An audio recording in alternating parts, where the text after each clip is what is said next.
විෂ මද්‍රව්‍ය මුලින් උපුටා දැමීම සඳහා விஷ போதைப் பொருளை இல்லாது செய்வதற்காக முழு நாடும் ஒன்றாக எனும் தேசிய வேலை திட்டத்தை நடைமுறைப்படுத்துவதற்கு இந்த நாட்டில் விஷ போதைப் பொருள் பரவல் தேசிய பிரச்சனையாக மாறியுள்ளது. போதைப் பொருள் வர்த்தகத்தை கேந்திரமாக கொண்டு பல்வேறு குற்றச்செயல்கள் இடம்பெறுவதாக கண்காணிக்கப்பட்டுள்ளது. தேசிய ரீதியிலான அரசியல் தலைமைத்துவம் துரிதமாக தீர்மானங்களை மேற்கொள்வதற்கான வேலை திட்டத்தை நடைமுறைப்படுத்துவதற்காக பொதுமக்களின் முழுமையான பங்களிப்புடன் தேசிய ரீதியிலான வேலை திட்டத்திற்கமைய விஷ போதைப் பொருளை ஒழிக்க வேண்டும் என அடையாளம் காணப்பட்டுள்ளது. அதன் அடிப்படையில் அதன் தேசிய குறிக்கோளை அடைவதற்கு முழு நாடும் ஒன்றாக தேசிய செயற்பாடு எனும் வேலை திட்டத்தை முன்னெடுக்க திட்டமிடப்பட்டுள்ளது. அதன் கீழ் விரிவான பிரச்சார நடவடிக்கைகளின் ஊடாக சமூகத்தை போதைப் பொருள் பாதிப்பு குறித்து தெளிவுபடுத்தல், போதைப் பொருள் வர்த்தகத்தோடு தொடர்புடைய வலையமைப்பை அளித்தல், புனர்வாழ்வு அளிக்கும் செயற்பாடுகளை வலுப்படுத்துதல், பயன்பாட்டிலிருந்து விலகுவதற்கு விருப்பம் தெரிவிப்போருக்கு வாய்ப்பளித்தல் எதிர்பார்க்கப்படுகிறது. அதன் அடிப்படையில் இந்த தேசிய செயற்பாடு துரித மற்றும் உடனடி வேலை திட்டமாக நடைமுறைப்படுத்துவதற்கு தேசிய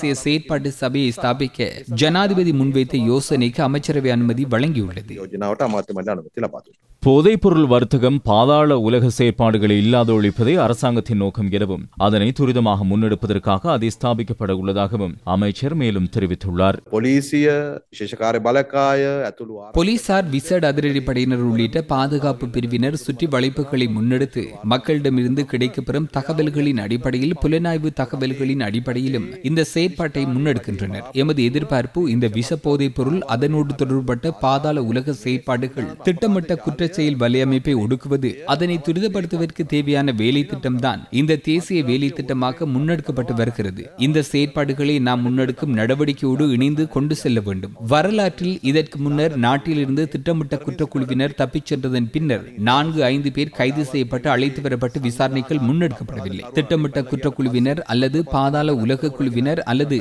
போதைப் பொருள் வர்த்தகர்கள் உள்ளிட்டோருக்கு எந்த சந்தர்ப்பத்திலும் அரசாங்கம் இடம் அளிக்காது. அது தொடர்பான வேலை திட்டம் முன்னெடுக்கப்பட்டுள்ளது. குற்ற வலையமைப்பு அரசாங்கத்தை போன்று பலமானதென ஜனாதிபதி ஒருமுறை கூறியிருந்தார். அதனுடன் மோதுவதற்கு நாம் தீர்மானித்துள்ளோம். அதன் பலன்களையே நீங்கள் காண்கின்றீர்கள்.